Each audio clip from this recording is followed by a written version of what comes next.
Bonsoir à tous et merci de nous suivre chaque soir. Nous allons découvrir ensemble les grands titres de ce journal. Les vacances de la Toussaint touchent à leur fin. Nous verrons qu'à cette période de l'année, les voyageurs au long cours sont moins nombreux. Beaucoup de locaux font le choix de rester dans la région.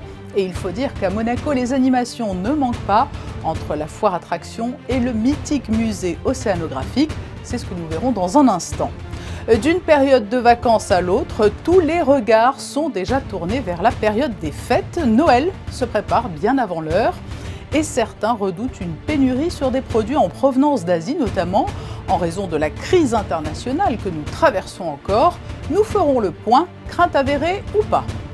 Alors que se referme aujourd'hui le forum de la coopération financière des CRF francophones du groupe Egmont, nous serons avec Robert Ophel, le président de l'AMF, l'autorité des marchés financiers. Il nous expliquera comment s'organise aujourd'hui le vaste combat mondial contre le blanchiment et contre le financement du terrorisme notamment. Pour nous mettre l'eau à la bouche, Marcel Ravin sera notre deuxième invité. Il cuisine à 4 mains ce soir avec Mauro Colagreco. Deux chefs inventifs dont la réputation n'est plus à faire. Il clôture le festival des étoilés proposé depuis la fin du mois de mai par la Société des Bains de Mer. Au chapitre sportif, nous reviendrons sur le match nul 0 partout entre Monaco et le PSV Eindhoven en Europa League. Tout n'est pas perdu pour les footballeurs monégasques qui restent en tête de leur groupe. Mais débutons donc ce journal par cette ère de vacances qui flotte encore un peu. Les élèves reprendront les cours lundi, mais d'ici là, il reste encore un week-end pour profiter notamment des animations mises en place à Monaco. Ambre Stalder est partie pour vous à la chasse aux bonnes idées. Pas besoin de partir bien loin pour profiter des vacances. À Monaco, il y a toujours quelque chose à faire, entre balades et découvertes à travers la ville ou encore sensations fortes à la foire d'attractions, sans oublier les visites au musée. Sur le Rocher, par exemple, le monde aquatique du musée océanographique vous attend. Alors en ce moment, vous avez la possibilité de découvrir le musée par différentes animations. Donc le bassin tactile, qui là permet de découvrir les animaux de la Méditerranée, la biodiversité, en petits groupes, en famille, autour d'un bassin qui est l'animateur qui va expliquer comment se déplacent les animaux, comment ils se nourrissent, tout en mettant les mains dans l'eau. On peut aussi avoir la sensation d'être sous l'eau, l'animation immersive 360, c'est une plongée virtuelle à 360 degrés, avec une plongée au cœur d'un récif corallien et une plongée avec à la rencontre des mammifères marins autour du monde. Enfin, si vous avez l'esprit un petit peu, on va dire, d'énigmes, on a une animation qui est autour d'une escape game, donc un escape game plutôt familial avec des enfants de 30 minutes pour partir à la découverte des explorations du prince Albert Ier. Donc ça se passe dans un des bateaux que le prince Albert Ier a utilisé et là il faut échapper à la tempête en moins de 30 minutes. Autre animation à faire en famille, depuis le 23 octobre, le musée océanographique cherche son nouveau visage à travers la campagne visuelle Tous Océano et vous avez jusqu'à dimanche soir pour envoyer votre photo. Pour participer, c'est assez simple, il suffit de choisir un animal qui est disponible justement sur le site du musée ou à l'intérieur du musée, autour d'un photobooth. Et le but, c'est de mimer cet animal pour montrer un petit peu le lien qui existe toujours entre l'humanité et le milieu marin, et de reconnecter un petit peu ce lien.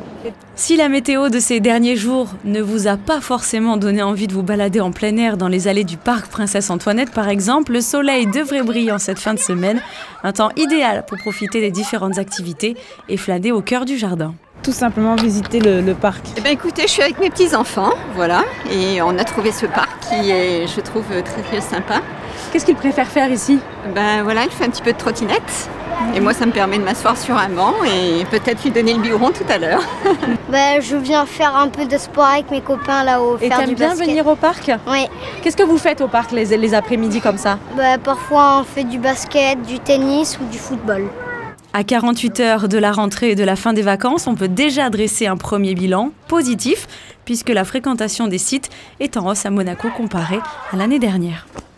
Nous l'évoquions en début de semaine, le forum de la coopération financière des cellules de renseignement financier francophones du groupe Egmont s'est tenu à Monaco. Il a refermé ses portes ce soir et parmi les intervenants qui ont pris part au débat, il y a eu le président de l'autorité des marchés financiers, une instance française qui est au cœur de la lutte contre la criminalité financière et il est notre invité. Bonsoir Robert Ophel. Bonsoir. Vous participez à ce forum sur la coopération et le renseignement financier. Comment cela se passe-t-il dans les faits? Comment les États travaillent-ils de concert dans ce domaine? Ce sont des échanges entre autorités nationales concernant les enquêtes que nous pouvons mener vis-à-vis des abus de marché. C'est-à-dire, les abus de marché, c'est quoi? C'est des informations fausses qui ont des conséquences déplorables sur les cours d'un certain nombre de titres. Et c'est aussi ce qu'on appelle les délits d'initiés, c'est-à-dire des gens qui ont des informations privilégiées et qui les utilisent pour faire des opérations fructueuses. C'est ce qui se cache derrière ce terme global de criminalité financière. Alors, la criminalité financière, c'est d'une part ce que je viens d'évoquer, c'est-à-dire les abus de marché, et d'autre part, tout ce qui tourne autour du blanchiment. Le blanchiment, c'est quoi? C'est traiter des flux, des fonds qui ont une origine illicite pour pouvoir les blanchir, c'est-à-dire leur donner une apparence licite. Et on voit que les institutions financières au sens large peuvent, s'ils n'y font pas garde, participer et aider à ce blanchiment d'opérations de fonds d'origine illicite. Donc je dirais, pour moi, la délinquance financière, ce sont ces deux éléments-là. Et est-ce que, comme c'est le cas dans de nombreux domaines d'ailleurs, les pays les plus pauvres sont aussi les moins bien armés? Et que font les pays les plus riches pour les soutenir dans ce combat dont il est nécessaire qu'ils soient partie prenante eux aussi?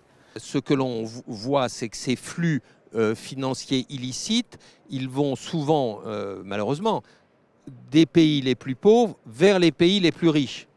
Et donc, naturellement, tout ce que l'on fait dans les pays les plus riches pour combattre ces flux illicites bénéficie en fait aux pays les plus pauvres.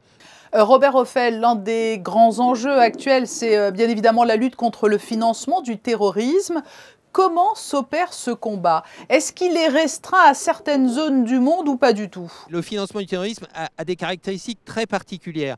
Lorsqu'on parle de blanchiment, on parle souvent de vastes quantités d'argent qui circulent pour pouvoir être blanchis. Quand on est sur le terrorisme, c'est beaucoup de petits fonds, de petits versements dont il faut détecter le caractère illicite. Et donc, ce sont des techniques qui sont différentes entre le blanchiment et le financement du terrorisme, même si ça concerne les mêmes acteurs financiers qui doivent les rechercher et faire des déclarations aux autorités en tant que de besoin.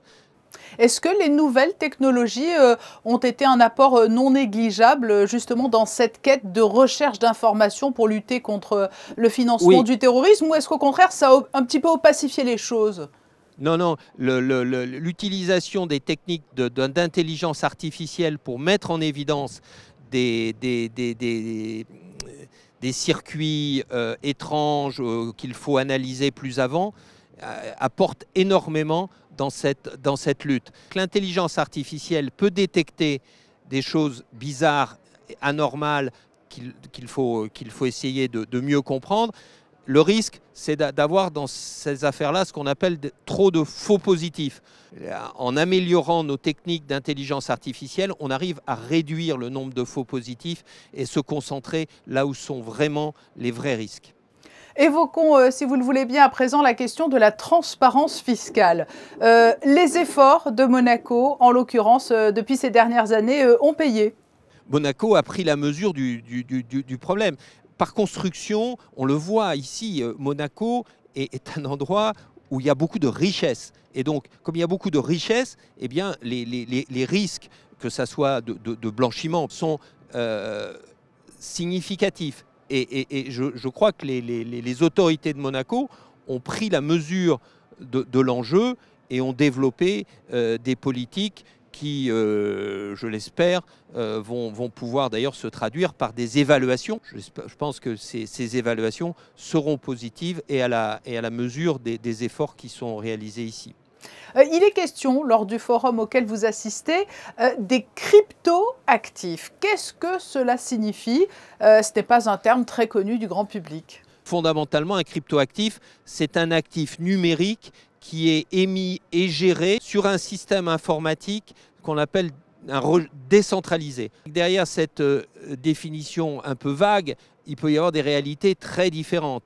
Entre un bitcoin derrière lequel il n'y a aucune réalité matérielle. Et puis il y en a d'autres jetons dans lesquels il peut y avoir une réalité matérielle, soit parce que ça représente un droit d'usage sur quelques services, parfois un droit de propriété sur des images virtuelles. Et donc il y a une multitude de réalités derrière cette appellation. Et la seule point commun, c'est que c'est géré sur un système informatique qui est particulier parce qu'il n'est pas centralisé sur un seul ordinateur tenu par une banque ou une institution financière. Oui, c'est aussi en quelque sorte la finance d'aujourd'hui et demain. Enfin, c'est l'une des thématiques qui est chère à l'autorité des marchés financiers que vous présidez. Finance et développement durable peuvent et doivent avoir des destins communs. Je crois que si la finance ne se met pas complètement au service du développement durable, alors nous sommes tous perdus. La transition vers la neutralité carbone demande des investissements massifs. Et par exemple, ces investissements massifs, eh bien, il faut que la finance puisse les réaliser et les rendre possibles. Robert Ophel, merci d'avoir répondu à notre invitation. Avec plaisir. Ouvrons le volet sportif de ce journal avec un résultat certes en demi-teinte, mais qui n'handicape pas totalement l'AS Monaco FC. Bonsoir Frédéric Elion, nous parlons de l'Europa League et du match Monaco-PSV Eindhoven.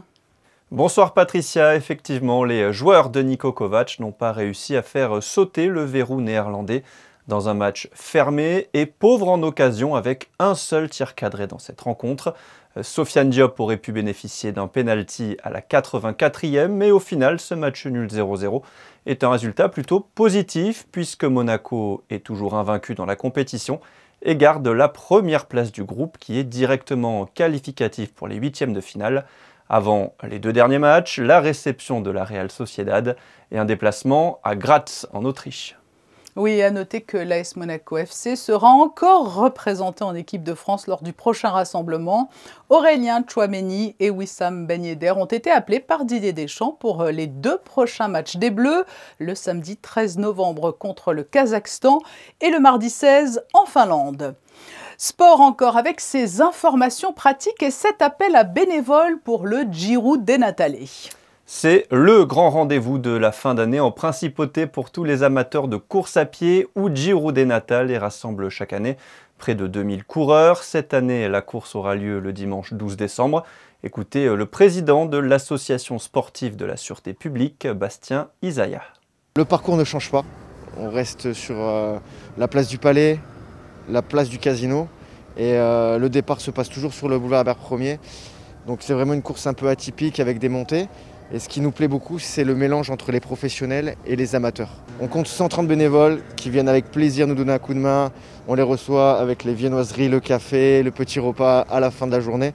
Donc on invite les gens qui sont désireux de participer, de nous aider, à nous contacter également.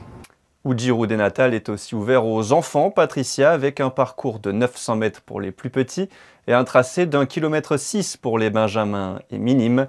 Si vous souhaitez devenir bénévole ou vous inscrire pour la course, vous pouvez vous rendre sur cette adresse qui s'inscrit en bas de votre écran. Enfin, du rugby, Frédéric, avec ce match de Fédéral 3 au sommet ce week-end.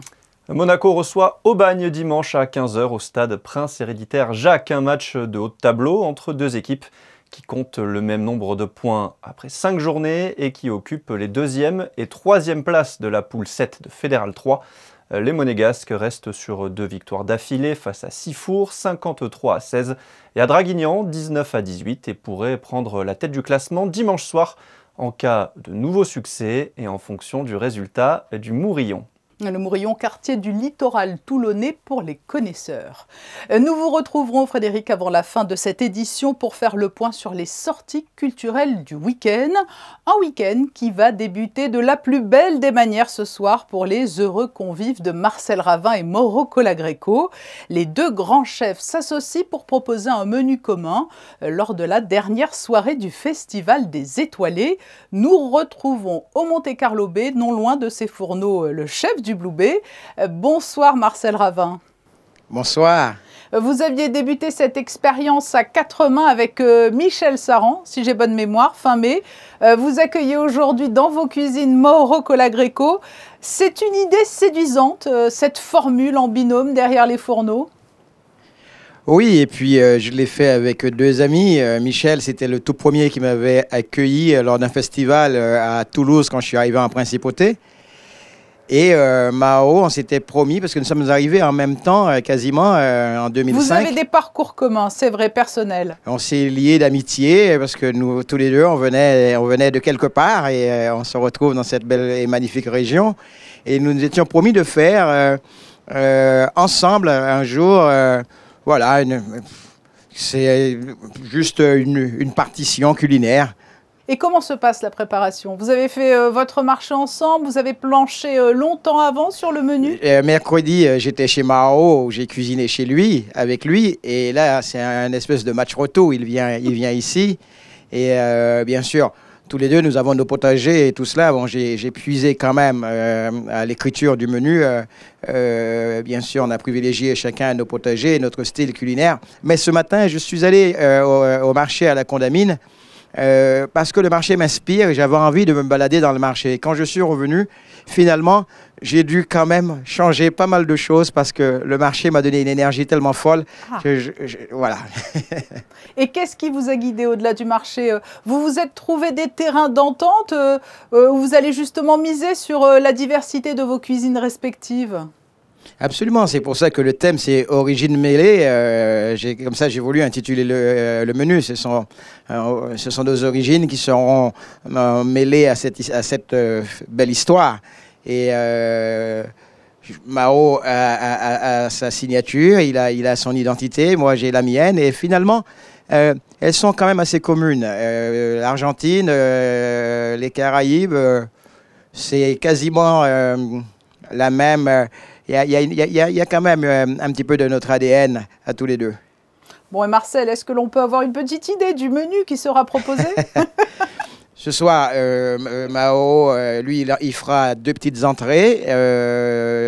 Bien sûr, on sera sur une tuile de riz croustillante avec un tartare de poisson dont il a le secret en assaisonnement. Moi, je sers un thé glacé à base de feuillage qu'on appelle le madou.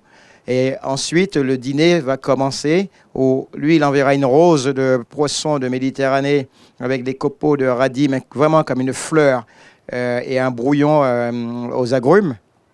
Moi, je continue avec un tartare de veau du Piémont parce que j'ai voulu privilégier quand même aussi le territoire. Non, il y a des choses assez intéressantes. En entrée, ce sera une espèce de terre-mer. Et moi, ça, je vais travailler sur de la patate douce qu'on avait récoltée de notre jardin de l'année dernière, parce que j'aime bien, quand on a trop de production, pouvoir conserver des produits, que ce soit dans des bocaux ou en fermentation ou en pasteurisation. C'est la cuisine durable, c'est aussi un concept que vous partagez tous les 2, hein? Oui, bien sûr. Et puis, bon, on sait bien sûr tous les efforts qui sont mis ici en principauté pour préserver ça et pour aller dans ce sens. Alors, finalement, nous, cette région qui nous a accueillis, on s'adapte aussi à cette région, mais ça fait partie de notre culture aussi. Vous clôturez ce soir tous les deux cette première du Festival des Étoilés de la SBM. Au-delà, comment se prépare la saison hivernale au Blue Bay ? Moi, j'ai toujours dit, j'ai la chance d'être dans une maison ici au Monte Carlo Bay et avoir un restaurant où il y a une liberté d'expression. Finalement, comment on clôture ça? On clôture ça au rythme de la saison. Le Blue Bay sera fermé, c'est le dernier soir justement du Blue Bay. Tiens, j'ai un peu de nostalgie là. Et on va ouvrir le 15 décembre. Merci Marcel Ravin d'avoir accepté de répondre à nos questions et bon service pour ce dernier opus du Festival des Étoilés de la SBM. Merci, merci. Frédéric Elion nous rejoint pour les idées de sortie culturelle de ce week-end. À la Maison de France, tout d'abord, une exposition qui joue les prolongations. Aux portes de Lorient, c'est l'histoire d'une rencontre improbable entre une dynastie d'artisans décorateurs libanais, les Tarazi, et une artiste française, Virginie Broquet, qui parcourut le monde en quête des ambassades de France. L'exposition est à découvrir à la Maison de France jusqu'au 12 novembre. Une autre exposition au quai Antoine Ier portant sur l'histoire de Monaco. Oui, Conquête Pacifique, les extensions en mer à Monaco, 1000 mètres carrés d'exposition avec 300 documents d'archives, photographies d'époque ou aquarelles qui montrent un Monaco en perpétuel mouvement. Avec les nombreuses extensions en mer au fil des années, cette exposition retrace un siècle d'histoire monégasque. Vous pourrez vous promener du côté du Port Hercule, réaménagé par le prince Albert Ier en 1910, à Fontvieille ou encore du côté du futur quartier Mare Terra, prévu pour 2025. Autre idée de sortie, mais musicale cette fois, proposée par l'OPMC. Un ciné-concert familial à découvrir à l'Auditorium Régnier 3 dimanche à 15h avec la projection d'un film muet Sherlock Junior de Buster Keaton, accompagné d'une musique improvisée au piano de Paul Ley. Rendez-vous sur le site de l'OPMC pour réserver vos places. C'est noté. Au début de cette édition, nous vous proposions un focus sur les activités de la Toussaint. Mais tous les regards sont déjà tournés vers les prochaines vacances et la période très attendue de Noël. Et oui, le réveillon, c'est déjà dans 8 semaines. Et difficile d'imaginer cette fête sans cadeau. Dans les magasins spécialisés, on s'inquiète en raison du manque de certaines matières premières. Y aura-t-il assez de jouets pour tout le monde le 25 décembre? C'est une enquête signée Ambre Stalder et Jean-Alexandre Dordet. À voir les rayons de ce magasin de jouets, il devrait y avoir assez de cadeaux sous le sapin pour tout le monde. Et pourtant, les professionnels du secteur parlent d'une pénurie. La raison, en Asie, l'épidémie de Covid-19 ralentit les productions. Certains ports sont également fermés. Résultat, beaucoup de jouets manquent à l'appel à 8 semaines de Noël. Il y a des produits qui ne seront même jamais livrés, des produits qui sont en catalogue qui n'arriveront pas. Lesquels par exemple? C'est souvent des produits avec des puces électroniques. Mais il y en a chez tous les fournisseurs, il y a un produit par-ci, un produit par-là. Ou alors on les aura 2 jours avant Noël, ça c'est tout à fait possible. Des produits à puces électroniques donc qui correspondent à environ un tiers des jouets de ce magasin. Si certains clients rares encore prennent de l'avance sur leurs achats, d'autres ne sont pas pressés et se rassurent. D'un naturel, je ne suis pas inquiète alors. Les enfants, ils seront quand même gâtés. Si cette épidémie a changé vos habitudes d'achat, contrairement à ce que l'on pourrait croire, les géants du net aussi seront impactés. Ils ont les mêmes fournisseurs, ils ont les mêmes produits, ils arrivent pareil. Donc oui, la seule différence, ils commandent plus, mais ils auront le même pénurie. D'ailleurs, je conseille, sans mon temps, de venir parce que la conjoncture, elle n'est pas bonne, les transports, on est mal livrés. Si vous voyez quelque chose en magasin, prenez-le tout de suite. Et vos clients vous parlent de cette pénurie? Certains, oui. Les grands-parents surtout, plus que les parents. Autre conséquence de cette pénurie de jouets, les prix. Ils devraient augmenter à cause de la hausse des prix des matières premières, mais aussi du manque à gagner. Un conseil donc, prenez de l'avance dans vos achats. Ce journal ne serait pas tout à fait complet sans les prévisions météo pour la journée de samedi. À quoi doit-on s'attendre, Frédéric ? Les journées se suivent et se ressemblent, Patricia, avec encore du soleil, un peu de vent le matin et des températures comprises entre 9 et 16 degrés. Le soleil se lèvera à 7h10 pour se coucher à 17h17. Samedi 6 novembre, nous fêterons les Léonards. Oui, mais attention, une belle journée avant une nouvelle dégradation annoncée. Nous vous donnons rendez-vous demain à 19h pour une nouvelle édition. Dans un court instant, la suite de vos programmes sur Monaco Info avec un nouveau numéro du magazine Asphalte, le magazine de l'automobile de Vanessa Dessy, dédié aujourd'hui à l'Alpine A110, une émission tournée sur le plateau du Turini que connaissent bien les amateurs de rallye notamment. Nous nous quittons avec ces belles photos de Manuel Vitali, des clichés en provenance d'Athènes où la Roca Team s'attaque à l'Olympiakos Le Pirée ce soir en Euroleague. À demain, 19h, très belle soirée à vous.